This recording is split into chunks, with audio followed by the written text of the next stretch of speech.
मेरा जो मोटिव था वो खाली फसल को उगाना नहीं था, मेरे को उससे बिजनेस भी करना था। तो बिजनेस के लिए ज़रूरी है कि आपको पता होना चाहिए कि आपकी सेल्स और मार्केटिंग कैसे होगी, जो भी प्रोडक्ट आप चूज करते हो। बैम्बू में मुझे ये चीज़ बहुत पहले से, डे 1 से ये पता थी कि इसको लगाना और इसको उगाना बहुत आसान है। कम समय में आप ज़्यादा ग्रोथ देख सकते हो बैम्बू के अंदर। बैम्बू तो इसलिए चूज किया था कि जॉब भी होती रहे और साथ साथ में ये भी चलता रहे। अब बिकॉज ये एक ऐसा पेड़ है जो सबसे ज़्यादा कार्बन को एब्जॉर्ब करता है, 35% किसी भी दूसरे बड़े पेड़ के मुकाबले 35% ज्यादा ये कार्बन का एब्जॉर्प्शन करता है, 30% ज्यादा ऑक्सीजन को लिबरेट कर देता है। 2023 से पॉलिसी ये कहती है कि अगर कोई भी आदमी, कोई भी किसान महाराष्ट्र में 1 हेक्टेयर लैंड पे, मतलब 2.5 एकड़ लैंड पे बैम्बू को प्लांटेशन करते हैं तो उनके अकाउंट में सीधी डायरेक्ट सब्सिडी है 7,04,000 रुपए की। इसमें अगर हम इन्वेस्टमेंट करें बाकी ग्रीनरी के सेक्टर में तो सारी प्रॉब्लम भी सॉल्व हो जाती है और 5 साल के बाद इसके अंदर कोई रेवेन्यू डालने की जरूरत भी नहीं है। ये अपना खर्चा खुद ही वापस निकाल लेगा। जितने के बैम्बू पोल्स हो जाएंगे उनको बेच सकते हैं हम इंडस्ट्री को। वो जो पैसा आएगा उससे आप उसकी मेंटेनेंस में लगा दीजिए, या उस एरिया की जो दूसरे प्लांट्स भी लग सकते हैं, या सपोज दैट रोड साइड पे अगर आप लगा रहे हैं इसको दोनों तरफ में, तो एनवायरनमेंट तो बच ही रहा है, जो रेवेन्यू आ रहे हैं तो हो सकता है वहाँ कुछ और भी हो जाए, उस रोड की मेंटेनेंस भी इसी के खर्चे से निकल जाए। जो ये वाला फार्म है, ये मैंने हमेशा इसमें एक चीज नोटिस किया है कि जब जब यहाँ पानी कितना भी भर जाए, ये आधे घंटे में पूरा पानी नीचे चला जाता है। अच्छा। And you can walk easily in this farm, आधे घंटे में। देख रहे हैं? तो ये क्या कर रहा है, ये पानी को नीचे लेके जाता है और प्लस इसकी रूट सिस्टम नीचे तक है और सॉइल इरोजन हिलने देता नहीं है, तो उस पानी को ऊपर के ऊपर ही रोक के भी रखता है। अगर आप पानी भी बचा सकते हैं, हवा भी बचा सकते हैं और साथ में रेवेन्यू भी जनरेट कर सकते हैं, ऐसा कौन सी फसल है जो ये सब करके देगी, और वो भी बैरन लैंड में जहाँ कुछ और हो ही नहीं सकता।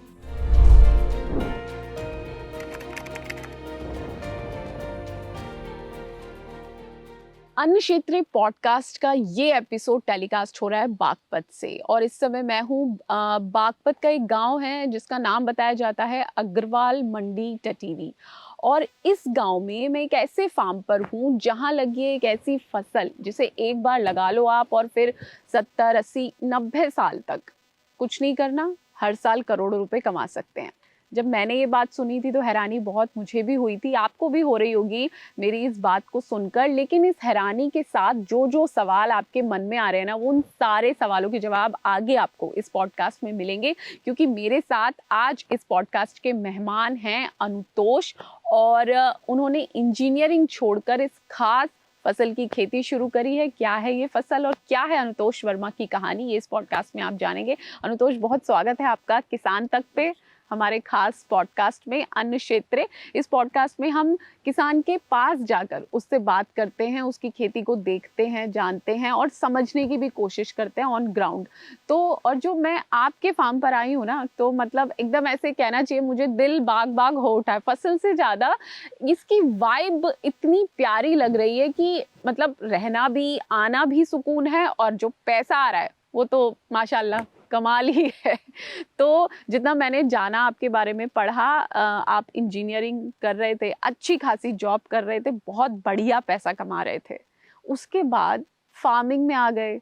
और आप खुद बताएं, मैं चाहूँगी कि ये किस चीज़ की आप फार्मिंग कर रहे हैं जो आपको मतलब फ्यूचर आपने पूरा सेट कर लिया और आप इंस्पायर कर रहे हैं लोगों को कि ये किया जा सकता है। एक ऐसी फार्मिंग कि आप एक बार लगाएं और 70-80 साल तक मुनाफा कमाएं, और मुझे लगता है कि बाकी जो कंपैरेटिव फार्मिंग है उनके कंपैरिजन में मेहनत भी कम है। जी हिमानी जी। सो हिमानी जी, मेरा बैकग्राउंड जो रहा है वो इंजीनियरिंग बैकग्राउंड रहा है। I was working as a software engineer for 16 years. अलग अलग एमएनसीज में काम किया है, इंडिया से बाहर रह के भी काम किया है, लेकिन हमेशा एक बात लगती रही कि अपने लिए भी कुछ अपना खुद का बिजनेस जो है वो एस्टैब्लिश करना है। अब मेरे पास अगर देखा जाए तो रिसोर्सेज क्या थे, रिसोर्सेज के लिए आज से अगर मैं कहूँ 8-9-10 साल पहले केवल जो मेरी पेरेंटल लैंड थी, एग्रीकल्चर लैंड, वो एज ए रिसोर्सेज मेरे पास अवेलेबल थी।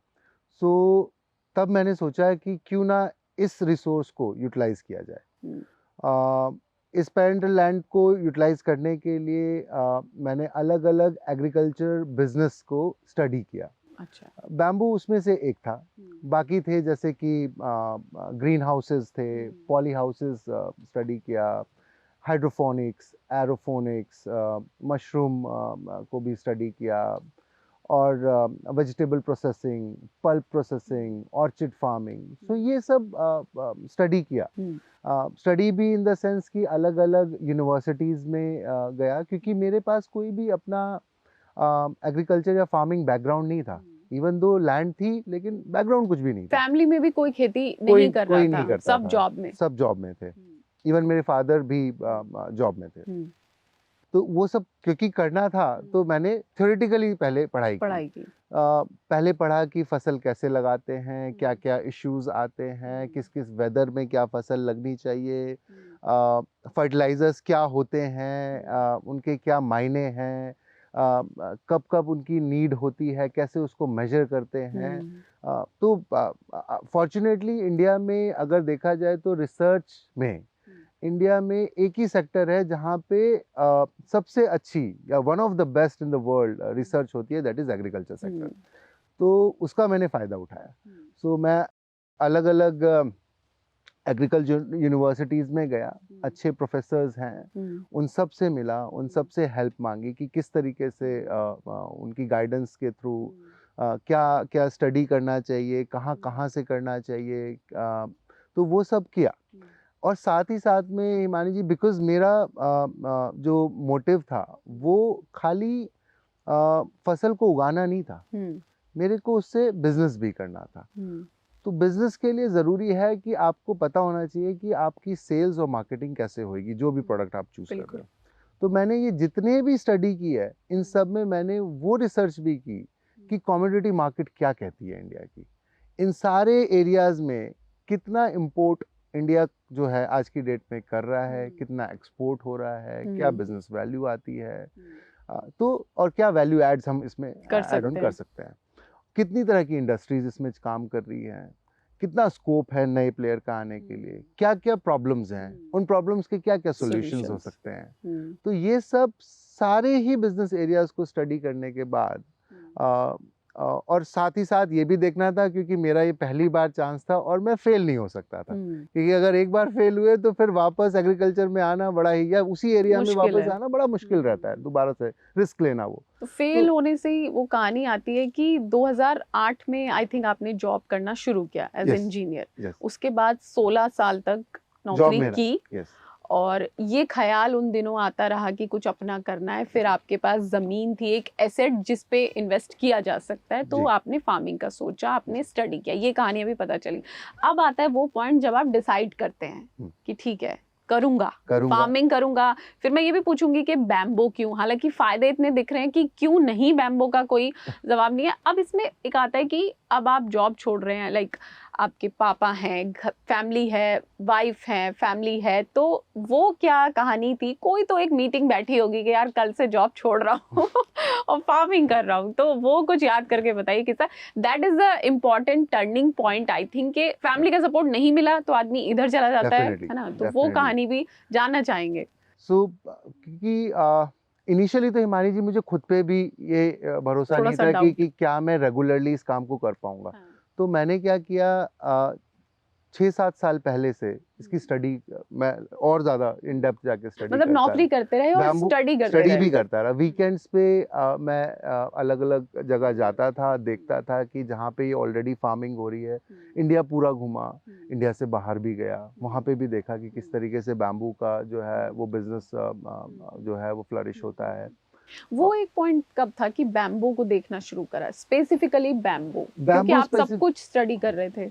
बैम्बू इसलिए चूज किया हिमानी जी क्योंकि मैं जॉब भी कर रहा था।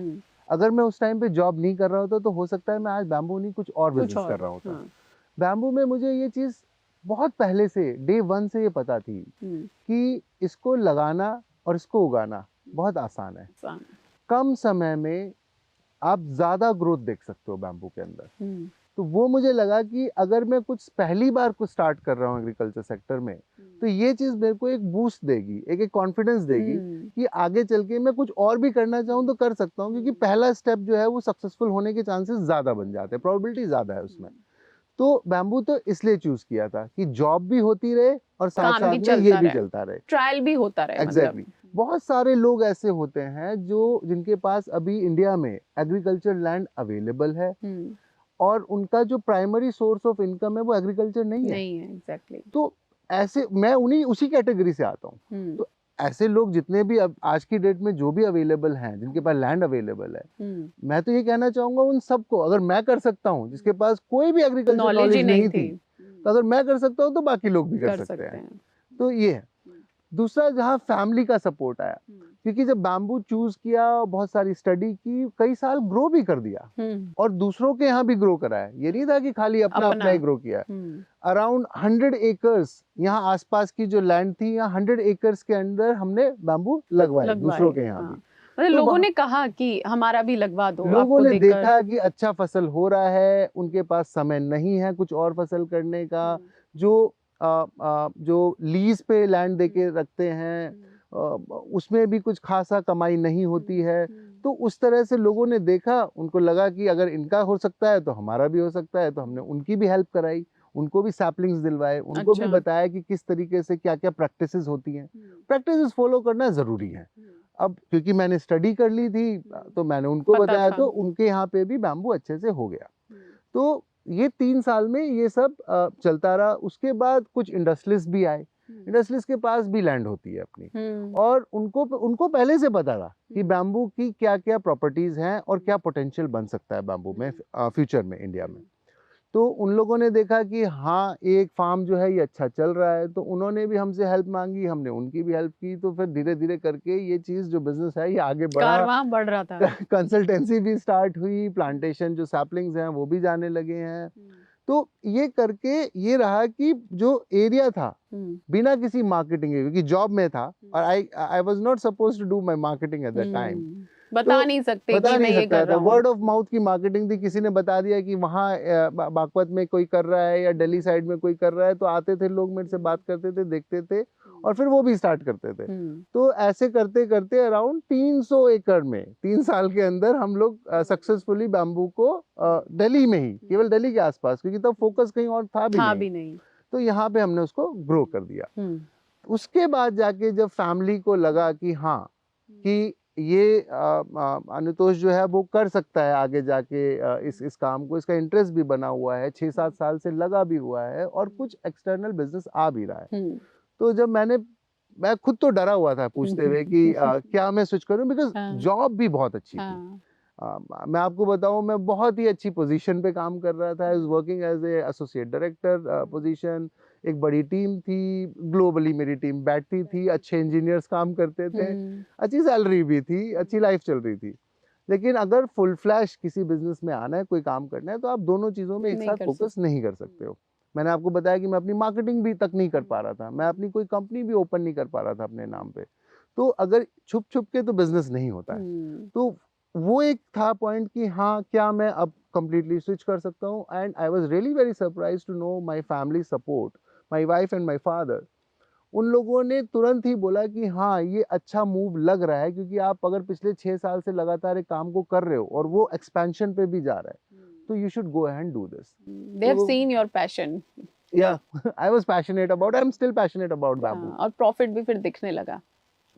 हाँ, तो है प्रॉफिट। तो फिर फैमिली की तरफ से तो एकदम यस, हरी झंडी। फैमिली की तरफ से कोई ऐसा कोई प्रॉब्लम नहीं आया। तो वो एक स्ट्रगल बड़ा था जो खत्म हो गया। उसके बाद जब ये कहानी शुरू होती है, आपने बैम्बू चूज किया, हमें समझ आया कि बहुत सारी चीजें, लेकिन अभी मेरे को डिटेल चाहिए कि क्या क्या चीजें हैं एग्जैक्टली। क्या ये जो पॉडकास्ट लोग देख रहे हैं, बहुत सारे फार्मर्स हो सकता है देख रहे हो, बहुत सारे यंगस्टर हो सकता है देख रहे हो, और बहुत सारे ऐसे लोग हो सकता है देख रहे हो जिनके पास लैंड हो और सोचते हो क्या करेंगे, क्या करें, अरे हमारी तो वहाँ जमीन है खाली पड़ी है, क्या करें, ताला लगा रखा है करके।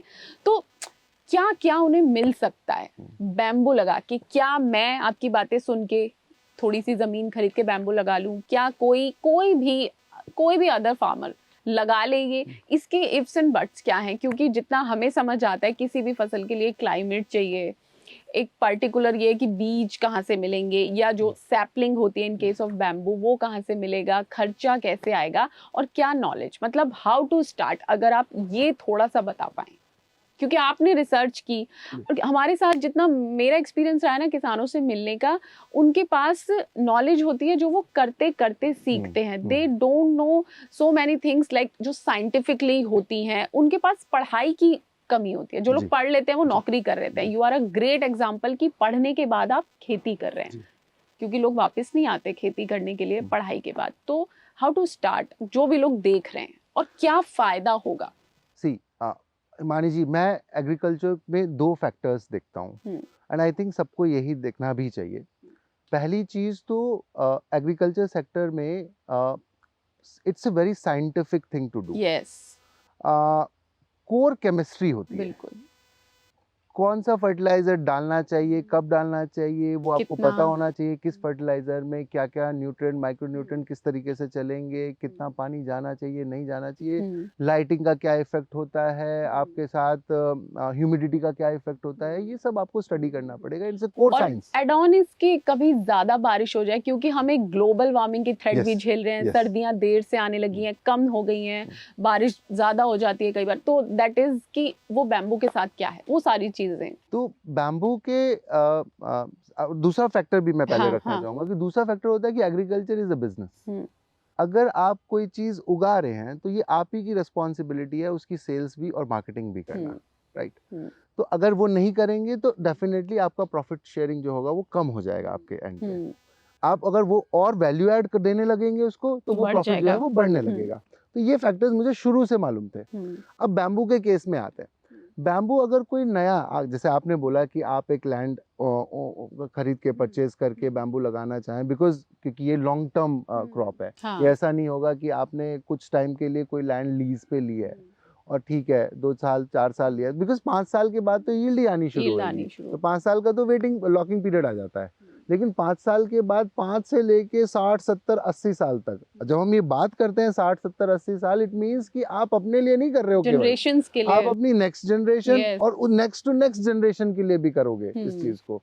तो अगर इतना लॉन्ग टर्म सोचना है तो लैंड के ओनर आप ही होना चाहिए, तभी जाके वो प्रॉफिटेबिलिटी निकल के आती है।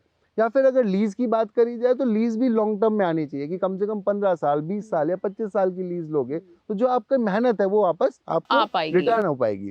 कोई भी बैम्बू लगा सकता है। बैम्बू लगाने के लिए कोई बहुत ज्यादा हार्श कंडीशंस नहीं होती। पहली चीज तो ये बहुत ही it's a grass, right? It's not a tree. अब घास तो कहीं भी हो जाती है और ये तो स्ट्रॉन्गेस्ट एंड टॉलेस्ट ग्रास है। तो इसके लिए एक फैक्टर है कि 15 डिग्री से लेके 40-42 डिग्री के बीच में अगर आपके यहाँ पे नॉर्मली टेम्परेचर रहता है तो आप बैम्बू वहाँ पे लगा सकते हैं। सॉइल कंडीशंस इसके लिए हार्शेस्ट टू हार्शेस्ट कंडीशन के लिए भी बैम्बूज जो हैं वो अवेलेबल हैं। अलग अलग वैरायटी के बैम्बू अवेलेबल रहते हैं। तो जैसे कि अगर इस रीजन में कोई बैम्बू लग रहा है हमारे नॉर्दर्न रीजन में, क्योंकि ये गंगा और यमुना के बीच की बेल्ट है, तो यहाँ पे कहते हैं कि ये सबसे अच्छी सॉइल है, ब्लैक फर्टाइल सॉइल है, पानी मीठा है। तो जब ये 2 चीजें ही मिल जाती हैं तो वैसे ही जो फर्टिलाइजर्स हैं वो सब चीजों की जरूरतें कम रहने लगती हैं और आप अगर ऑर्गेनिक तरीके से करना चाहोगे तो वो और भी अच्छा हो जाता है। तो बैम्बू ऑलमोस्ट इंडिया की हर रीजन में आप इसको लगा सकते हैं। दूसरा, जो इसके अलावा वाले जो टेम्परेचर है जहाँ पे माइनस में भी टेम्परेचर चला जाता है या फिर 15 डिग्री या 10 डिग्री से नीचे रहता है, चिलिंग टेम्परेचर जहाँ पे रहता है, चिलिंग के लिए भी कुछ वैरायटीज ऐसी आती हैं बैम्बू की जिसमें आप उनको प्रेफरेंस दे के वो वाली आप वहाँ पे लगा के उसको यूज करके लगा सकते हो।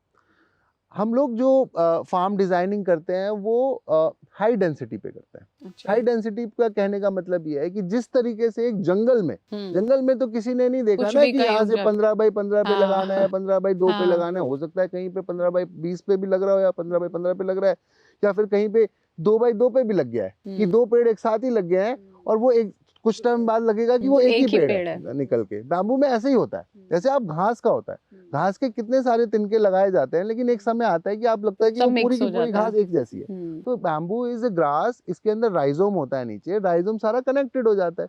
तो आप पास लगाएं दूर लगाएं, इससे कोई खास फर्क नहीं पड़ेगा। पास ज्यादा जितना डेंसली लगाएंगे बैम्बू को, उतना ज्यादा आपकी यील्ड बढ़ जाती है। तो एक ये एक फैक्टर रहता है। ये पूरा हो गया इसका मतलब। लेकिन इसके बाद ये है कि फर्टिलाइजर, हाँ, अब ये है कि आपने लगा लिया। एक बात ये है कि सैपलिंग कहाँ से खरीदे लोग, आपने बता दिया कि किस किस टेम्परेचर में ही होता है। सैम्पलिंग कहाँ से खरीदेंगे, कितने की आएगी? So next thing is about the fertilisers bamboo में। अब आप देखिए, बैम्बू सबसे ज्यादा, हिमानी जी, कार्बन की सिक्वेंसिंग करता है। अब सॉइल की फर्टिलिटी को नापने का एक पैरामीटर है CN ratio, carbon nitrogen ratio. अब नाइट्रोजन की कमी जनरली होती नहीं है। कमी किसकी आती है? कार्बन की। जैसे जैसे हमारी सॉइल के अंदर कार्बन की जो कंटेंट है वो कम होता चला जाएगा, वैसे वैसे फर्टिलिटी कम हो जाएगी आपकी। अब बिकॉज ये एक ऐसा पेड़ है जो सबसे ज्यादा कार्बन को एब्जॉर्ब करता है, 35% किसी भी दूसरे बड़े पेड़ के मुकाबले 35% ज्यादा ये कार्बन का एब्जॉर्प्शन करता है, 30% ज्यादा ऑक्सीजन को लिबरेट कर देता है। तो ऑब्वियसली इसके अंदर ऑलरेडी कार्बन कंटेंट ज्यादा है। अब जब इसके अपने ही जो मल्चिंग है, जिसके अपने पत्ते होते हैं, जब वो जमीन पे गिर जाते हैं तो वो फर्टिलिटी को बढ़ाते रहते हैं। What I am trying to say here कि बाय द टाइम जैसे जैसे बैम्बू ग्रो करता है, वैसे वैसे फर्टिलाइजर्स की डालने की जो क्वांटिटी है वो कम होती जाती रहती है। हमें पहले 3 साल तक ही फर्टिलाइजर्स डालने होते हैं। क्या फर्टिलाइजर, कौन से फर्टिलाइजर? जैसे कॉमनली फर्टिलाइजर आप नैनो यूरिया डाल सकते हैं, नैनो DAP डाल सकते हैं, सागरिका चला सकते हैं। अच्छा। या फिर ये जो ऑर्गेनिक होता है, वर्मी कंपोस्ट या नीम खली, ये गोबर की खाद, वर्मी कंपोस्ट, नीम खली, सब आप डाल सकते हैं। गोबर की खाद, ये सब भी नॉर्मल, जो नॉर्मल से नॉर्मल जो होता है आपका फर्टिलाइजर्स, बस वही डालना है। वो डालना है। और क्या वो रहता है, कब कब डालें, मतलब हर 3 महीने में थोड़ा थोड़ा फर्टिलाइजर आप डाल सकते हैं। अच्छा। अगर आपके पास ड्रिप है, बैम्बू में वैसे लगानी ड्रिप ही चाहिए। ड्रिप चाहिए, बहुत ज्यादा पानी नहीं चाहिए। बैम्बू को बहुत ज्यादा पानी नहीं चाहिए होता है, लेकिन हाँ, नमी चाहिए, और वो नमी यूनिफॉर्मली चाहिए। ऐसा नहीं है कि आपने एक हफ्ता तो नमी डाल दी है फार्म के अंदर, और 2 हफ्ते फिर वापस उसको ड्राई कर दिया, फिर 1 हफ्ते डाल दिए। तो उससे क्या होगा कि आपका जो राइजोम है नीचे, शूट्स के नीचे का जो, और रूट्स के बीच में जो पोर्शन आता है राइजोम, वो सूख जाता है। राइजोम सूखने से ये होता है कि आपके नए शूट्स आने बंद हो जाएंगे, मतलब कि आपकी यील्ड कम हो जाएगी। तो अगर आपको वो एक यूनिफॉर्मिटी बनाए रखनी है, फ्लड इरिगेशन में क्या होता है, लाइट आई, आपने उसको फटाफट से पानी बहाना शुरू किया, लेकिन होता क्या है, जहां से स्टार्ट हो रहा है वहां तो ज्यादा पानी चला गया, वो एंड वाला जो पोर्शन है वहां तक वो पानी पहुंचा नहीं है। होगा क्या कि जो पीछे वाले जो पेड़ होंगे उनकी ग्रोथ में फर्क आ जाएगा। ड्रिप में क्या होता है, एक तो पानी की वेस्टेज कम, we are just using 2 to 4% whatever water we are using at the time of flood irrigation, drip में 4% का यूजेज है। वो 4%, लेकिन 4%, एक तो हमने पानी बचाया 96%, दूसरा इतना ज्यादा वो इफेक्ट देगा क्योंकि आपके हर पेड़ की ग्रोथ एक जैसी निकल के आएगी, और ग्रोथ भी अच्छी आती है, और सुंदर भी लगता है, सुंदर भी लगता है।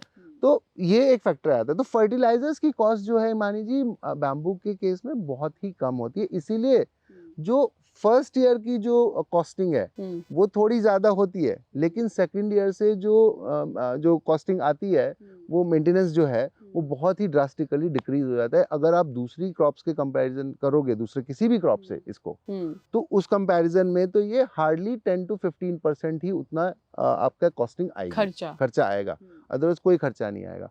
ऊपर से लेबर कॉस्ट भी कम हो जाती है, क्योंकि शेडो पूरी है। आप देख रहे हो इस फार्म में कहीं पे भी आपको कोई वीड नजर नहीं आएगा, ऐसा लगता है जैसे इस फार्म में कभी होता ही नहीं होगा। लेकिन मुझे याद है जब हमने स्टार्ट किया था पहले साल में, जब बैम्बू वाज स्मॉल, तो वीड ज्यादा बड़ा था। जो जंगली घास थी वो यहाँ पे कम से कम 80-90 तरह की अलग अलग तरह की जंगली घास थी। आज की डेट में वो है ही नहीं है, बिल्कुल भी नहीं है। तो तब लेबर लगानी पड़ी होगी हटाने के लिए। फर्स्ट ईयर में लगाना पड़ता था, क्योंकि फिर उसको पेड़ को हटाना भी, उसको साइड से उसके वीड जो है।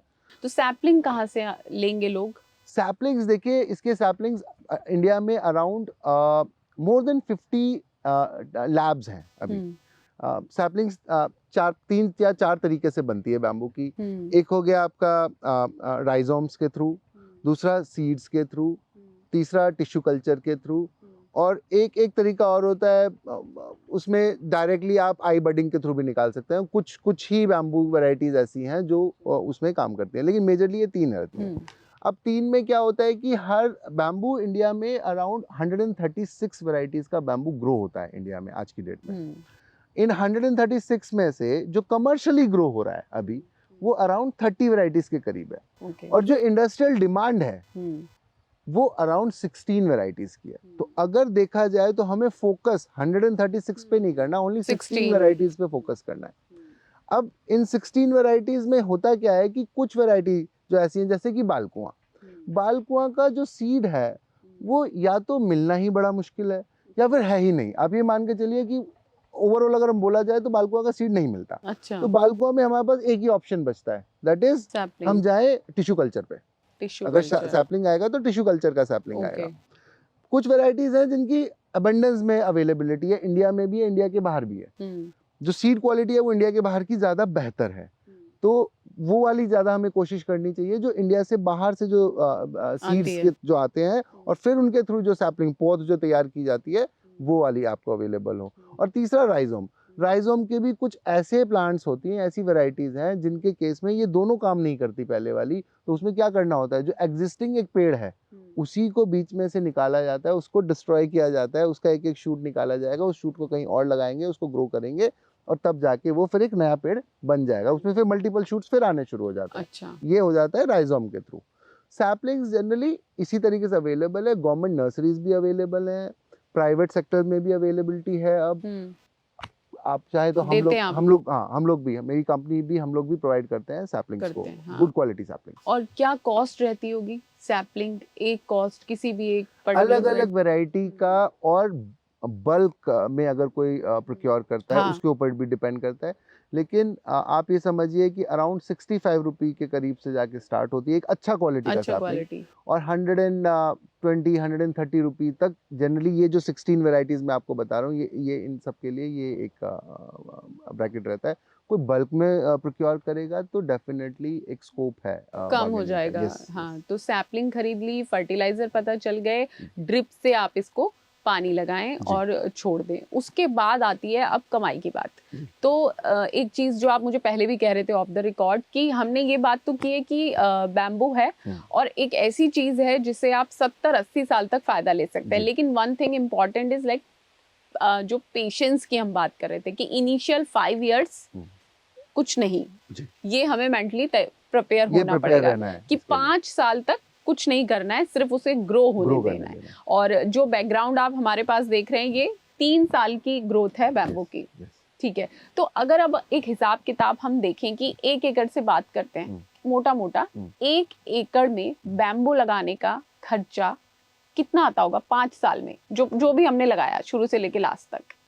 एक इन्वेस्टमेंट अगर बताएं लोगों को। सबसे पहला जो मोटा खर्चा आता है वो कैपिटल इन्वेस्टमेंट आती है, जो फर्स्ट ईयर में आएगा, क्योंकि आपको फार्म का प्रिपरेशन भी करना है, फेंसिंग भी करनी है, ड्रिप भी इंस्टॉल करनी है, सैपलिंग्स भी खरीदनी है, लेबर कॉस्ट भी आएगी, पिट भी बनाना है, फर्टिलाइजर भी सबसे ज्यादा पहले ही साल में यूज होगा, थोड़ा बहुत पेस्टिसाइड इंसेक्टिसाइड भी डालना पड़ेगा as per the requirement coming from your soil test report, right.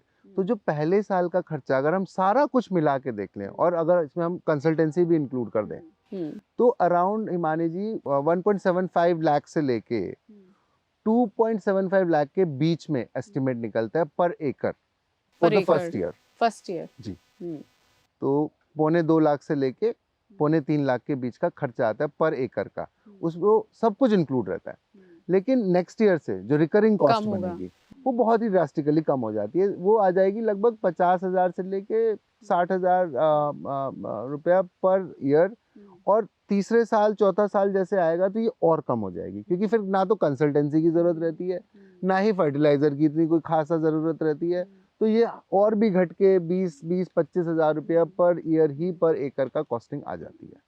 तो 5 साल में मोटा मोटा जितना मैं जोड़ कर पाई हूँ 5 लाख रुपए लग जाते हैं मैक्सिमम 5 साल में 5 लाख रुपए का इन्वेस्टमेंट हो गया। वो तो उस एरिया में लगेगा जहाँ पे सॉइल कंडीशन और वाटर कंडीशन थोड़ा खराब है। अगर अच्छी है तो ये बहुत ही और भी कम हो सकता है। 3-3.5 लाख तक ही तो 3 से 5 लाख रुपए का एक आपको पैसा रखना है, 5 साल के लिए पेशेंस रखना है। उसके बाद मिलना क्या क्या शुरू होगा? जैसे ही पहली यील्ड आती है देखिए ईल्ड तो आनी शुरू हो जाएगी 3rd ईयर से, अच्छा, लेकिन हम बोलते ये हैं कि 5 साल का वेट रखना है, ओके, क्योंकि फर्स्ट यील्ड और सेकंड यील्ड में होता क्या है कि बहुत ही कम निकल के आती है, क्योंकि फर्स्ट ईयर का बैम्बू जो होता है वो बहुत ही पतला आता है, पतला होता है। सेकंड ईयर का उससे थोड़ा मोटा होता है, लेकिन फिर भी एज कम्पेयर टू जो हमें लगता है कि बैम्बू का जो साइज होना चाहिए वो नहीं है। और स्पेशली जो वेराइटीज हम लोग यहाँ पे लगा रहे हैं वो बहुत ही मोटी वेराइटीज हैं, बहुत ही लंबी जाती है वेराइटी, तो कमर्शियली तो हम तो वही लगाएंगे जो सबसे ज्यादा यील्ड देगा, जो जिसका वजन ज्यादा होगा।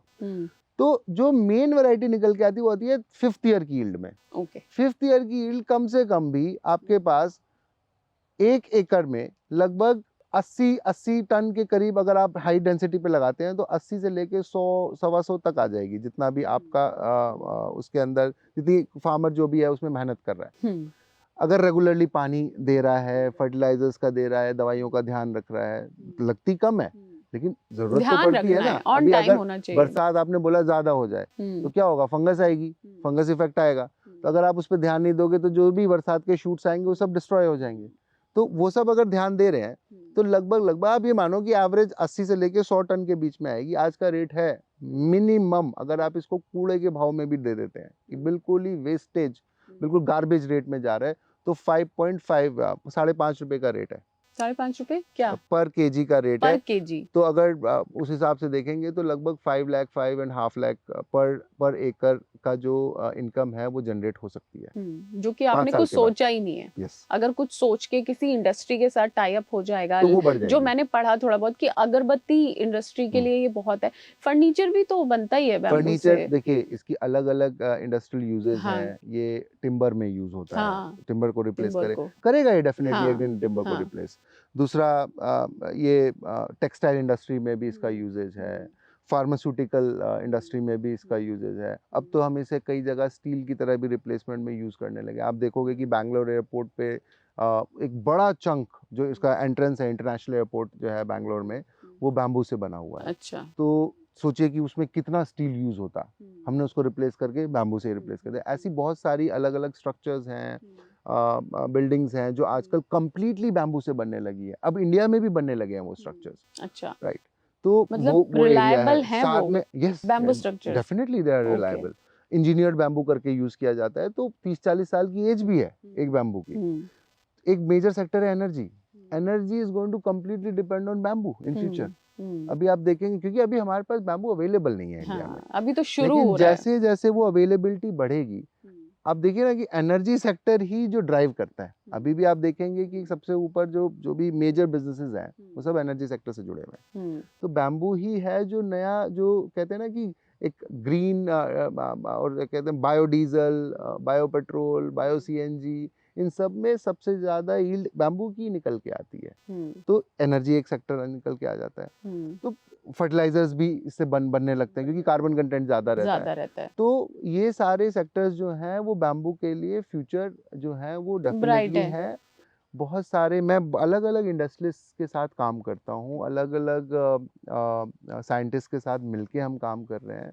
वहाँ पे मैं आपको बताता हूँ, एक इवेंट अभी ऑर्गेनाइज हुआ था महाराष्ट्र में। सुनने में तो ऐसे लगता है कि इंडिया में सबसे ज्यादा प्रोएक्टिवली वर्क कर रही होगी असम गवर्नमेंट, क्योंकि Assam used to grow bamboo a lot. अभी भी असम में ही सबसे ज्यादा बैम्बू है, लेकिन प्रैक्टिकली आप देखें तो महाराष्ट्रन गवर्नमेंट आज की डेट में बहुत ही प्रोएक्टिवली, क्या प्रोएक्टिवली से भी ज्यादा proactively they working on bamboo plantation and जो भी इसका इंडस्ट्रियल यूजेज है। उन्होंने एक प्रोग्राम स्टार्ट किया 2023 से। अच्छा, उसमें क्या रखा कि जो भी उन्होंने पोटेंशियल देखा बैम्बू का, कि बैम्बू से इतनी डिफरेंट इंडस्ट्रीज में अगर हम जाके काम कर सकते हैं, जो कि चाइना भी इसी एरिया में काम कर रहा है, तो वी आर यू नो, अगर देखा जाए तो हम चाइना को फॉलो ही कर रहे हैं चाइना एक नंबर तरीके से, 1 और इसमें है। कोई बुरी बात नहीं है। अगर चाइना कोई काम अच्छे से कर रहा है तो किसी से सीखने में क्या बुराई है, और इंडिया को तो जरूर सीखना चाहिए, क्योंकि इंडिया अभी भी 2nd नंबर पे बैम्बू प्रोड्यूस कर रहा है। असम में तो है ही है ना बैम्बू, तो हमें सीख लेना चाहिए। और इम्पोर्ट ज्यादा कर रहा है। तो महाराष्ट्र गवर्नमेंट ने ये पोटेंशियल को फील किया, उन्होंने पॉलिसीज बनाई, उनके मिनिस्टर्स ने काम किया इस पे। तो 2023 से पॉलिसी ये कहती है कि अगर कोई भी आदमी, कोई भी किसान महाराष्ट्र में 1 हेक्टेयर लैंड पे, मतलब 2.5 एकड़ लैंड पे बैम्बू को प्लांटेशन करते हैं, तो उनके अकाउंट में सीधी डायरेक्ट सब्सिडी है 7,04,000 रुपए की। अच्छा, यस, ये वो सिर्फ स्टेट बैम्बू उगाने के केवल लिए, बैम्बू उगाने के मतलब लिए, गवर्नमेंट कह रही है कि बैम्बू उगाओ, हाँ, दैट्स प्रमोट इट कर ओनली। रहे हैं इस ओके, क्रॉप को। सोचिए ये वो स्टेट है जहाँ पे पानी की बहुत ज्यादा दिक्कत रही दिक्कत है, है, सुसाइड जहाँ केसेस ज्यादा है। सुसाइड केसेस सबसे ज्यादा महाराष्ट्र में। सोचिए जहाँ किसान और सुसाइड क्यों हो रहा था, पैसे की दिक्कत पैसे की की वजह से। दिक्कत है, पानी नहीं है, फसल खराब हो जाती है, जी, ज्यादा पानी है, फसल खराब हो जाती है। तो पहले साल में तो क्या हुआ कि लोगों को इतना ज्यादा पता नहीं पता था, तो नहीं था, 2023 का बजट तो almost almost as it is रखा ही हुआ रह है। गया, रखा रह गया। लेकिन कुछ लोगों ने लगाया, उनके अकाउंट में आया। नेक्स्ट ईयर से क्या हुआ, 2024 में अराउंड 4500 करोड़ का बजट था सब्सिडी के लिए। That entire is been used in खत्म महाराष्ट्र। हो गया। आप ये देखिए इस साल भी 4500-5000 करोड़ का बजट फिर से है 2025 के लिए। महाराष्ट्र में किसान, ऑलमोस्ट हर किसान बैम्बू लगा रहा है। क्यों अच्छा, लगा रहे हैं? कोई पर्टिकुलर एरिया बताएंगे आप महाराष्ट्र में? महाराष्ट्र के ऑल ओवर हर रीजन में, हो रहा ऑल है, ओवर महाराष्ट्र, पूरे हर रीजन में जो है बैम्बू की हो रहा है। ग्रोथ हो रही है। क्यों हो रही है? बिकॉज महाराष्ट्र में अलग अलग इंडस्ट्रीज से अराउंड 50,000 करोड़ का MOU साइन ऑलरेडी हुआ है। साइन हो चुका है। महाराष्ट्र के अंदर 2030 तक एक मुहिम है कि बैम्बू इंडस्ट्री को लेके वहां पे अराउंड 5 लाख नई नौकरियां जनरेट होंगी केवल बैम्बू इंडस्ट्री से रिलेटेड। अच्छा, और ये जितने भी हमने सेक्टर्स के बारे में अभी बात किया है, स्पेशली एनर्जी में सबसे ज्यादा इन्वेस्टमेंट हो रहा है।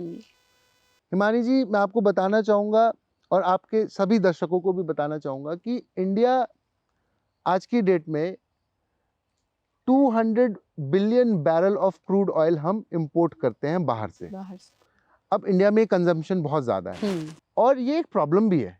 इतना ज्यादा किसी भी चीज को इंपोर्ट करना एक जियोपॉलिटिकल प्रेशर दबा में देता है ना, आपको झुका प्रेशर देता में है। रखता है हमेशा। ये हम देखते भी हैं न्यूज में कि बिल्कुल, बाकी एवरी कंट्रीज टाइम। हमें किस तरीके से प्रेशर में लाती है। ये इतना बड़ा इंपोर्ट जो हम लोग करते जा रहे हैं, हम लोगों ने ये देखा, रिसर्चर्स ने, कि इसको ब्रेक डाउन करके देखते हैं कि इसमें सबसे ज्यादा किस, मतलब अब जब क्रूड ऑयल आता है तो उससे 16-17 तरह के अलग अलग प्रोडक्ट्स बनते हैं। तो कौन सा ऐसा प्रोडक्ट है जो इंडिया में सबसे ज्यादा कंज्यूम हो रहा है? तो इसका मतलब हमें उसी पे फोकस करना चाहिए। हमें ऐसे लगता था कि पहले पेट्रोल ही होगा, तो पेट्रोल नहीं है। पेट्रोल से भी ज्यादा कंजम्पशन डीजल की है। तो ऑलमोस्ट जो ये पूरा क्रूड ऑयल आता है, इसका 2/3 तो डीजल के करीब ही, 50% 60% के करीब तो डीजल का ही कंजम्पशन है। तो अगर इंडिया को फ्यूचर में इस प्रॉब्लम से डील करना है, अब ऐसा तो होगा नहीं कि इंडिया जो है नीचे से क्रूड ऑयल आना शुरू हो जाएगा, वो तो नहीं आएगा। तो हमें कुछ ऐसा तो करना पड़ेगा कि हमें बायोडीजल जनरेट करना पड़ेगा। अब जो अगर हम बायो पेट्रोल की बात करें, which is non as ethanol, ethanol बहुत सारे मटेरियल से बन जाता है और आज की डेट में भी आप देख रहे होंगे कि ब्लेंडिंग जो है वो स्टार्ट हो चुकी है। फ्यूचर में ब्लेंडिंग बढ़ती चली जाएगी, इंजन्स में भी चेंजेस आ जाएंगे। ऑब्जेक्शंस हो रहे हैं पर ठीक है, वो आगे ठीक हो देखिए, जाएगा। जब कोई नई चीज इंट्रोड्यूस होती है ऑब्जेक्शंस आएंगे, लेकिन ये है कि फ्यूचर में इंजन्स में वो मॉडिफिकेशन आ जाएगा। ब्राजील का अगर आप एग्जांपल देखें, आज की डेट में ब्राजील फ्लेक्स इंजन पे काम करता है। इंडिया में भी फ्लेक्स इंजन चले नहीं है। फ्लेक्स इंजन क्या होते हैं? आप 100% इथेनॉल पे चला सकते हैं। तो ऐसे भी इंजन हैं, आप उनको 100% पेट्रोल पे भी चला सकते हैं। जो चीज आपको सस्ती मिलती है मार्केट में, आप उस पर चला लीजिए। इंडिया के पास अभी क्या है कि उस तरह की टेक्नोलॉजी अवेलेबल नहीं है, लेकिन हमें उस तरफ बढ़ना तो पड़ेगा ना। कल को अगर ये चीज को रिड्यूस करना है, मतलब तो हम इसी फेयर के अंदर फंसे रहेंगे। तो लेकिन अगर हम बात करते हैं बायोडीजल की, क्योंकि जब तक डीजल को सॉल्व नहीं करेंगे तब तक तो प्रॉब्लम सॉल्व ही नहीं होगी। डीजल बनाने के लिए ज्यादा, डीजल में क्या डिफरेंस है पेट्रोल के मुकाबले में? डीजल की ऑक्टेन वैल्यू ज्यादा हो जाती है, बर्निंग कैपेसिटी ज्यादा होनी चाहिए। तो ऐसे मटेरियल चाहिए जिनकी ऑक्टेन वैल्यू ज्यादा हो। अब हमारे पास जो बायोमास या बायो वेस्ट पड़ा हुआ है, उसमें केवल और केवल बैम्बू ही एक ऐसा रॉ मटेरियल है जो जिसकी ऑक्टेन वैल्यू ज्यादा मैच करती है। तो हम इसीलिए महाराष्ट्र में ज्यादा से ज्यादा बैम्बू को ग्रो कर रहे हैं।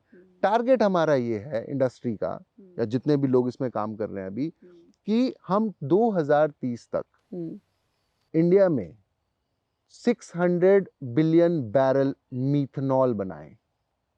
कंजम्पशन होगी उस समय पे 200 बिलियन 200 बिलियन बैरल मीथनॉल की। We will be producing 600 billion barrel methanol. What does it mean? It says India net importer से नेट एक्सपोर्टर हो जाएगा। So this is the vision that Maharashtrian government is looking for. और Maharashtra government में ये देखिए कि ये हो सकता है कि 2030 तक ना हो पाए, लेकिन 35 शुरू तक कर हो दिया है। जाएगा, 33 तक हो जाएगा। लेकिन अगर इस मुहिम में बाकी स्टेट्स भी जुड़ जाएं तो ये 30 से पहले भी हो मैं जाएगा। यही पूछने वाली थी कि असम क्यों नहीं जुड़ा? आप अगर वहां गए भी हैं, आपकी बात भी हुई है जी, एक्सपर्ट से, जी। इंडस्ट्री से, तो Assam is like highest producer of bamboo, वो क्यों नहीं जुड़ेगा? या और अदर स्टेट्स, एनीवन असम के अलावा असम कोई ऑलरेडी जुड़ चुका है। असम में आज की डेट में सबसे बड़ी बायो इथेनॉल की रिफाइनरी सेटअप हो चुकी है। वो हाँ, वो चल रही है, वो गवर्नमेंट के साथ, गवर्नमेंट की रिफाइनरी है। एशिया की सबसे बड़ी रिफाइनरी बनी है वो। आई थिंक नीदरलैंड के साथ मिलके वो टेक्नोलॉजी लेके गए हैं, तो लेटेस्ट टेक्नोलॉजी में हम आ रहे हैं। तो असम ऑलरेडी है वहाँ पे, लेकिन असम के साथ भी एक प्रॉब्लम है। असम में भी, या फिर वो इंडिया में अगर अभी तक देखा जाए तो बैम्बू सारा का सारा फॉरेस्ट्री लैंड पे हो रहा है, फॉरेस्ट में चल रहा है। बिल्कुल चाहिए है हमें, और फॉरेस्ट्री में ये नहीं रहता कि आपकी चॉइस है कि कौन सी वैरायटी चाहिए, कौन सी नहीं चाहिए, वो तो जो हो गया। लेकिन इंडस्ट्री तो ऐसे नहीं चलती ना, कि इंडस्ट्री को तो ये चाहिए कि एक प्रोडक्ट बनाना है, उस प्रोडक्ट के साथ ये 2 वैरायटी चलेंगी, तो you need to get these 2 varieties in order to produce this 1 product. वो कैसे पॉसिबल है? वो कमर्शियल फार्मिंग से पॉसिबल हो पाती है कि पूरे के पूरे एक फार्म में एक ही तरह की वैरायटी लगाई गई है। तो इंडस्ट्री क्या करेगी, आके आपके साथ कॉन्ट्रैक्ट साइन करेगी, तो पूरा का पूरा प्रोक्योर कर लेगी। तो वो धीरे धीरे ये कमर्शियल लेवल पे ही ये पॉसिबल हो पा रहा है। अब आप ये देखिए, क्योंकि अभी तो लगना शुरू हुआ है महाराष्ट्र में। अभी इंडिया में ज्यादातर लोग बैम्बू को जानते भी नहीं जानते, है ना, बहुत ही कम लोग इसके बारे में जानते हैं। मैं तो 8 साल से स्टडी कर रहा हूँ, इसलिए इतना कुछ मेरे को मालूम है, लेकिन फिर भी मैंने देखा है कि बहुत सारे लोग नहीं है का एक पॉइंट ये भी है ना कि हमने पढ़ा, हमारे सामने जो हम समझ रहे हैं ये पेड़ है या घास है, अभी तक तो यही डिबेट चल रही थी कुछ दिन पहले तक। क्योंकि हम देखते थे कि कोई भी अगर ये काटता है, इसको हार्वेस्ट ही नहीं किया जा सकता, जो फॉरेस्ट लैंड पे भी था। बहुत सारे ट्राइबल्स वाले इश्यूज भी आते थे कि काट दिया तो सजा हो गई, पुलिस में ले गए करके। तो ये कुछ दिन पहले की ही बात है, मुझे लगता है 2017-18 के आसपास, कि इसको डिक्लेयर किया गया कि घास है, काट सकते हैं। तो अभी तो हम उस डिबेट से निकले, आई थिंक कमर्शियली उगना ही तब से शुरू हुआ है। हाँ, तो अभी तो इंडिया में बैम्बू पे रिसर्च ही 12 या 13 साल हुआ है। चाइना उस रिसर्च को कम से कम 45 इयर्स पहले से कर रही है। जो रिफॉर्म्स हमारे यहाँ अभी आ रहे हैं, चाइना देखिए ना कि वो लगभग 45-50 साल हो गए उन रिफॉर्म्स को लाए हुए। तो सोचिए वो तो कहाँ पहुंच चुके हैं बैम्बू के केस में। तो ये सारी की सारी जो नीड्स हैं इंडिया की, जो अलग अलग स्टेट्स भी हम सारे मिलके इसको, जिस तरीके से महाराष्ट्र गवर्नमेंट इसको ड्राइव कर रही है, हम कहते हैं कि अच्छा ड्राइव है उनकी तरफ से, उन्हीं को लीड करने दीजिए। लेकिन बाकी अगर हम देखिए, हम चाइना को फॉलो नहीं कर पा रहे दूसरे से, कम से कम अपने स्टेट को तो फॉलो कर सकते हैं। जो वो कर रहे हैं तो वही सारी पॉलिसीज हम भी इम्प्लीमेंट कर सकते हैं, क्या दिक्कत है? तो आप कह रहे हो कि यूपी में हम बैठे हैं, बागपत में, वेस्ट यूपी में, यूपी गवर्नमेंट को भी करना चाहिए, हरियाणा को, पंजाब को भी करना चाहिए। हम लोगों का प्रयास भी है, इन सभी नॉर्दर्न जो गवर्नमेंट है, स्टेट्स हैं, इनके पास जाके प्रपोजल दिखा के, तो वो सब काम चल भी रहा है। लेकिन हाँ, ये इसमें हो सकता है 1-2 साल जरूर लगे, लेकिन हाँ, जब सारे स्टेट्स मिलके इस एक तरीके से ये ट्रांसफॉर्मेशन लेके आएंगे तो वो पॉसिबल जरूर हो जाएगा। और जैसे कि हम यहाँ यूपी में अभी बैठे हैं, तो यूपी का भी अगर ये डेटा निकाल के देखा जाए कि कितना बैरन लैंड अवेलेबल है, क्योंकि बैम्बू कोई ऐसा, तो ये तो ठीक है कि जो हमने कमर्शियली लगाया कि अच्छी लगाई तो अच्छी ग्रोथ कर रहा है, लेकिन बैम्बू बहुत ही ज्यादा जो नॉन फर्टाइल लैंड है, रॉकी लैंड है, बैरन है, बिल्कुल बंजर है, वहां पे भी चल जाता है। अच्छा, हाँ, मतलब ज्यादा एफर्ट लगेगा, नहीं लगेगा, मतलब पर्टिकुलर वैरायटी है इसके लिए। हाँ, वैरायटी भी होती है, और साथ ही साथ में हाँ ये रहेगा, यील्ड स्टार्टिंग में थोड़ा बहुत कम आएगा, दैट्स फाइन। जो जमीन कुछ दे ही नहीं रही, हाँ, एग्जैक्टली, जिसका कोई फायदा ही नहीं हो रहा है, जो सरकार के पास ऐसे ही पड़ी हुई है, क्या हम उसे यूटिलाइज कर सकते हैं? वो लैंड एरिया बहुत ज्यादा होता है। यूपी के पास भी डेफिनेटली वो लैक्स ऑफ हेक्टेयर लैंड होगी, बिल्कुल तो होगी। क्या हम उस पे टारगेट कर सकते हैं? यूपी में है, राजस्थान में है, पानी की कमी है, दिल्ली से निकलते ही अरावली हिल्स पूरा दिल्ली से स्टार्ट हो जाता है, उस पे तो कुछ भी नहीं हो रहा। Bamboo can grow on Aravalli hills. उसके जो नीचे का पोर्शन है, जो लगता हुआ, जो रोड साइड के और अरावली हिल्स के बीच में भी है, वहां पे भी लगा सकते हैं। कितने सारे हाईवेज ऐसे हैं जिसके साइड में सब खाली जगह पड़ी हुई है, क्योंकि उनमें और क्या ब्यूटिफिकेशन हो जाएगा साथ साथ, ब्यूटिफिकेशन का ब्यूटिफिकेशन है और एनवायरनमेंट का एनवायरनमेंट बच जाएगा और साथ ही साथ में एक रेवेन्यू जनरेशन होगा। देखिए, अगर गवर्नमेंट का ये काम तो रहता है कि गवर्नमेंट करती भी है, ऐसा नहीं है कि गवर्नमेंट फंडिंग नहीं दे रही है या कुछ हो नहीं रहा है, प्लांटेशन नहीं हो रहा है, हर साल पेड़ लगाए जाते हैं ग्रीनरी के लिए। बहुत सारे इंडस्ट्री की सीएसआर एक्टिविटी चलती हैं प्लांटेशन को लेके। तो हर शहर में, हर गांव में, हर रोड पे, हर नदी नाले पे, ये सब जगह हम प्लांटेशन करते हैं। अब हो क्या रहा है, पहली चीज तो उन प्लांट्स को ग्रो करने में उनको एक आइडियल कंडीशन चाहिए। अब जब वो आइडियल कंडीशन उन्हें मिलती नहीं है तो वो मोर्टेलिटी हो जाती है, डाई आउट हो जाते हैं वो प्लांट। अगले साल वो फिर सेम प्लांट को फिर उसी जगह पे लगाया जाता है। तो ये प्रोसेस चलता जा रहा है पिछले कई डेकेड से, लेकिन ग्रीनरी तो हुई नहीं है। मेरा कहना यह है कि उसकी जगह अगर हम बैम्बू को ट्राई कर लें, एक तो हार्डन सिचुएशन में हो जाता है, मोर्टेलिटी रेट कम रहती है, ऑक्सीजन का जो लिबरेशन है वो ज्यादा है, इनटेक ऑफ कार्बन डाइऑक्साइड बाकी प्लांट्स के मुकाबले वो भी ज्यादा है, और साथ ही साथ में इसको आप काट भी सकते हो। बाकी जो ग्रीन प्लांट्स है उसको तो आपने केवल उगा दिया, रेवेन्यू तो कुछ जनरेट नहीं हुआ है। अब या तो कोई उसको चोरी करके ले जाएगा, चोरी हुई, आप कोई उसको काटेगा भी तो वो जीरो हो जाएगा। लेकिन बैम्बू के केस में तो ऐसा हुआ नहीं है। काटेंगे फायदा होगा, जीरो भी नहीं होगा। जितना ज्यादा काटोगे उतना ज्यादा फ्लरिश करेगा।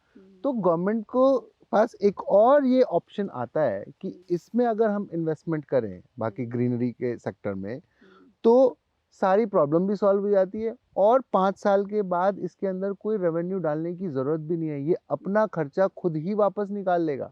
जितने के बैम्बू पोल्स हो जाएंगे उनको बेच सकते हैं हम इंडस्ट्री को, वो जो पैसा आएगा उससे आप उसकी मेंटेनेंस में लगा दीजिए, या उस एरिया की जो दूसरे प्लांट्स भी लग सकते हैं, या सपोज दैट रोड साइड पे अगर आप लगा रहे हैं इसको दोनों तरफ में, तो एनवायरनमेंट तो बच ही रहा है, जो रेवेन्यू आ रहा है तो हो सकता है वहाँ कुछ और भी हो जाए, उस रोड की मेंटेनेंस भी इसी के खर्चे से निकल जाए। So we have options like this too, कि ये जरूरी नहीं है कि खाली कमर्शियल फार्मिंग में हमें फोकस करना है। जो बैरल लैंड पड़ी हुई है उस पे भी हम यूटिलाइज हो सकती है। मतलब आप कह रहे हो कि सिर्फ किसानों की बात नहीं कर रहे हैं कि वो खेती करें बांस की, पॉइंट इसके एनवायरनमेंट को बहुत फायदा है। और क्योंकि एनवायरनमेंट की बात कर रहे हैं आप, तो यहाँ है इतनी, मतलब आपने बहुत प्यारी ये जगह बनाई, और प्यारी ये इसलिए ज्यादा है क्योंकि यहाँ ऑक्सीजन ज्यादा है, यहाँ पोल्यूशन नहीं है। और मैं जहाँ से आई हूँ वहाँ के AQI तो मतलब ब्रेकिंग न्यूज है कि 400 पार, एक दिन 625 AQI था दिल्ली में एक जगह पे। तो इस समय हम जिस चीज से फाइट कर रहे हैं, दिल्ली NCR के लोग वो पोल्यूशन से फाइट कर रहे हैं कि बाहर निकलना मुश्किल है, लोग बीमार हैं, बच्चे बूढ़े। तो क्या लग रहा है आपको कि बैम्बो लगा के वो, मतलब खास तौर पे मैं दिल्ली NCR की बात कर रही हूँ, हर साल अक्टूबर नवंबर में एक अलग डिस्कशन शुरू हो जाता है, ब्लेम गेम शुरू हो जाता है कि किसान पराली जला रहा है इसलिए पोल्यूशन हो रहा है। एक ये बात है कि इंडस्ट्री पोल्यूशन है, पटाखे बहुत जले। ये जो AQI वाली फाइट है, अगले साल अगर बैम्बो पे ध्यान दिया तो कम हो सकती है क्या दिल्ली NCR के लिए एनवायरनमेंट के हिसाब से? बिल्कुल पोटेंशियल है। अभी देखिए, हम लोगों ने एक डेटा पे रिसर्च किया था कि जो पोल्यूशन के फैक्टर्स हैं दिल्ली NCR में, इसमें मेजर फैक्टर्स क्या हैं, कौन कौन सी चीज को, क्या क्या सोर्स ऑफ पोल्यूशन है और उसके परसेंटेज कितना है। तो उसमें ये पता चलता है कि लगभग 22 से लेके 35%, 22 to 35% of the pollution is created due to dust, road side dust, construction dust. अब डस्ट एक मेन फैक्टर आया। सेकंड फैक्टर आता है व्हीकल से जो पोल्यूशन जो आपका कार्बन एमिशन हो रहा है, धुआं जो आ रहा है, एक वो फैक्टर है, वो अराउंड 30% के करीब है। तो दो मेजर फैक्टर तो यही आ गए, डस्ट और व्हीकल से जो एमिशन निकला है। तीसरा जो फैक्टर जो आता है वो इंडस्ट्रियल जो एमिशन हो रहा है, इंडस्ट्रीज से जो एमिशन निकल के आता है, वो भी एक फैक्टर है। तो ये तीन फैक्टर्स जो मेजर फैक्टर हैं, जो कि पूरे के पूरे पोल्यूशन के अंदर लगभग 60 to 70% की जो शेयरिंग रखते हैं, रोल प्ले इन्हीं का है। तो अगर आप ये देखिए हिमानी जी, अगर हम इन तीन चीजों पे बैम्बू को अगर इसमें इंट्रोड्यूस करा जाए तो क्या ये कम होते हैं? Let's see. पहला डस्ट, डस्ट वहां होगी जहां पे सॉइल इरोजन हो रहा है, मतलब कि जो टॉप लेयर है सॉइल की वो सूख जाती है और वो उड़ती रहती है, लगातार उड़ती रहती है। तो तो ये जो डस्ट वाला पोर्शन है ये खाली शहरों में नहीं है, ये तो गांव में भी हो रहा है अभी, क्योंकि जो मिट्टी है वो तो उड़ी जा रही है, जैसे जैसे फसल कटती है तो वापस उड़ने लगनी शुरू होती है। बैम्बू क्या करता है, सॉइल इरोजन को रोकता है, पकड़ता है, पकड़ के रखता है। जो टॉप मोस्ट सॉइल है, एक तो उसको हिलने नहीं देता कहीं पे भी, तो यहाँ ये काम आएगा डेफिनेटली। जहाँ जहाँ बैम्बू, जो जितने भी खाली लैंड पड़ी हुई है शहरों के अंदर भी और जो गांव साइड में भी है, सड़कों के किनारे में भी है, वहां ज्यादा से ज्यादा बैम्बू के पेड़ लगाने चाहिए। उससे क्या होगा, वो डस्ट पे कंट्रोल करता रहेगा, भले ही पूरी तरीके से नहीं करेगा लेकिन कुछ तो करेगा ना, कम होगा। साथ ही साथ में मल्चिंग भी हो जाती है। मल्च क्या करती है कि जो पानी को, जो इवेपोरेशन होता है कि मिट्टी जब अगर सूखेगी तभी तो उड़ेगी, अगर मिट्टी में गीलापन है तो वो वहीं की वहीं रहेगी, चिपक के रहेगी। तो ये अपने आप मल्चिंग भी कर देता है। ऐसा नहीं है कि किसी को आगे करनी पड़ेगी, बाकी के पेड़ों में इतना मल्चिंग होती नहीं है, इसके यहाँ हो जाती है। तो पहली ही चीज जो मेजर फैक्टर है डस्ट का, उसको कंट्रोल कर लेता है बैम्बू। सेकंड फैक्टर अब आते हैं जो कार्बन एमिशन निकला है। अब अगर ये देखा जाए हिमानी जी की दिल्ली के अंदर, दिल्ली एनसीआर के अंदर जो टोटल बैरन लैंड है वो 1,40,000 हेक्टेयर बैरन लैंड अवेलेबल है। अगर उस पे पूरे पे बैम्बू को हम लगा दें तो अगर हम ये कैलकुलेट करने की कोशिश करें कि इतनी बड़ी लैंड एरिया पे जब बैम्बू लग जाएगा तो कितनी सिक्वेंसिंग वो करेगा कार्बन की, तो वो जाके ये पता चलता है कि लगभग 17 ton of carbon dioxide can be sequence from 1 hectare per year. 1 hectare per year 17 turns.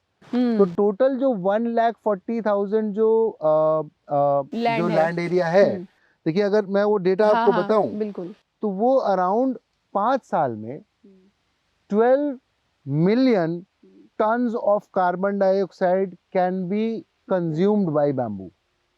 एक साल में देखेंगे तो around 2.4 million tons of carbon dioxide can be consumed by bamboo in per year। अगर हम इसको एक लेमन टर्म में इसको कन्वर्ट करके देखें कि इसका कितना बड़ा इम्पैक्ट होगा।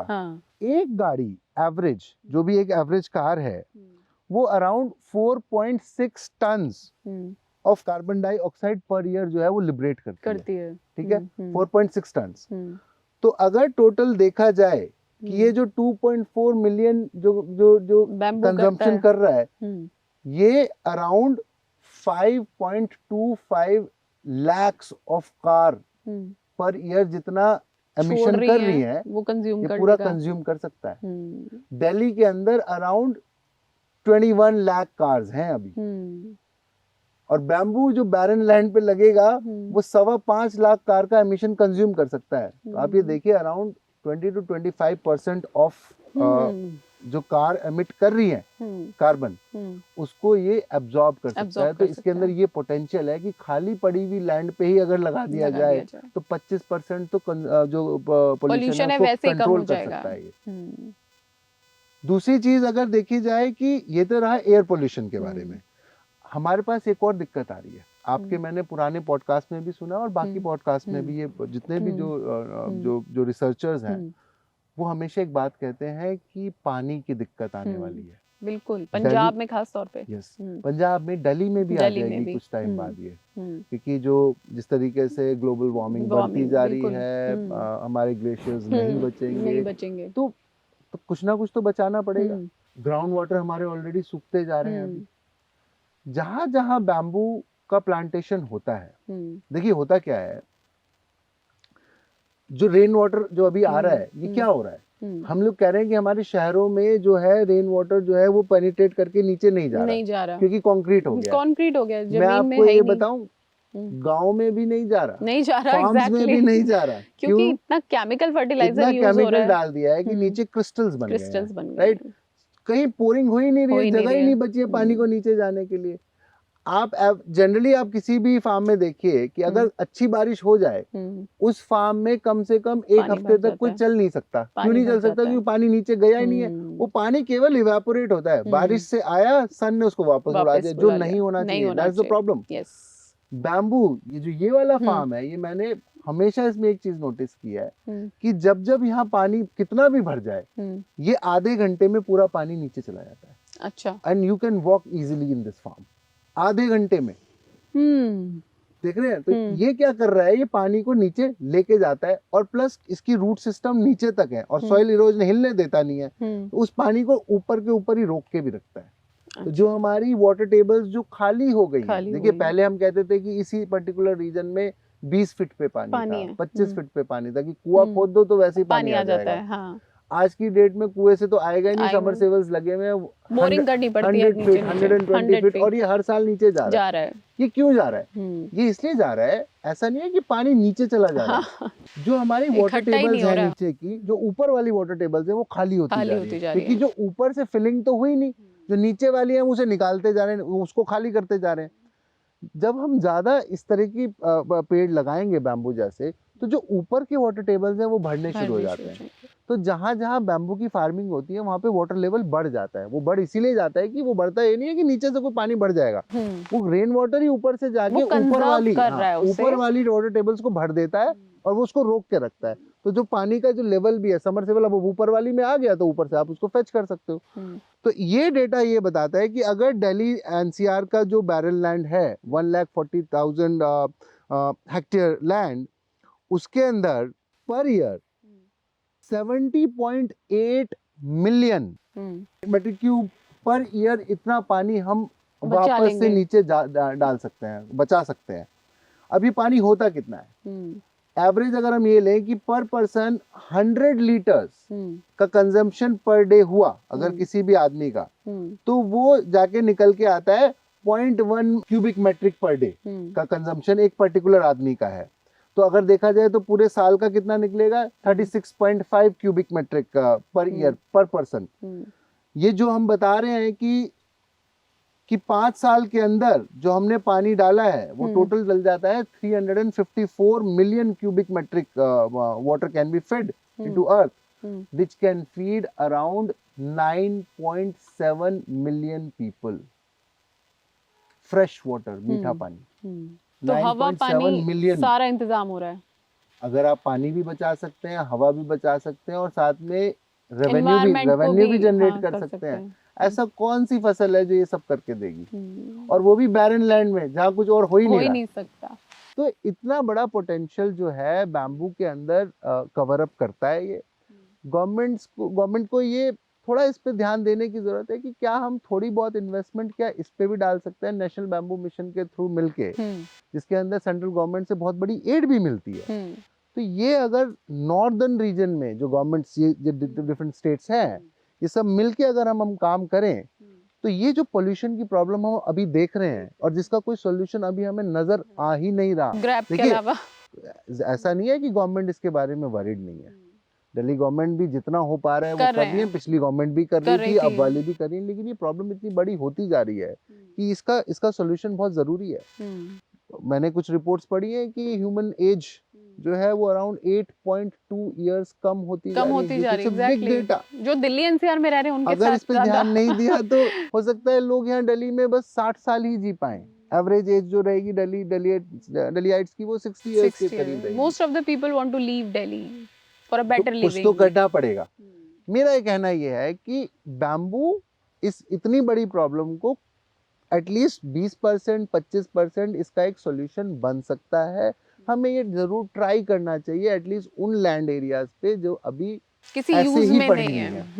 और साथ ही साथ में अगर कमर्शियल फार्मिंग भी हो जाएगी साथ में, तो ये परसेंटेज और बढ़ती चली जाएगी। तो अनुतोष, आपने इतनी सारी बातें बताई हैं, मेरे लिए मुझे लगता है कि खेती किसानी की चीज़ें मैं कवर करती हूँ, पढ़ती हूँ, लेकिन ये जो पूरा बैम्बो का एक इंसाइट मुझे मिला है ये बहुत ही हेल्पफुल है। और मुझे लगता है जो व्यूअर्स हमारे साथ हैं, चाहे वो किसान हो या यंगस्टर हो जो कुछ अलग हटके नया करना चाहते हो या उनके पास भी इस तरह ज़मीन हो, ये एक बहुत ही ज़्यादा फ्रूटफुल चीज़ है। जॉब के साथ भी आप शुरू कर सकते हैं, क्योंकि जिनसे हमने बात की उन्होंने भी इसी तरह किया और आगे बढ़े और सामने एक ब्राइट फ्यूचर दिखा। तो आप एक किसान हैं तो भी आप बैम्बू लगा सकते हैं।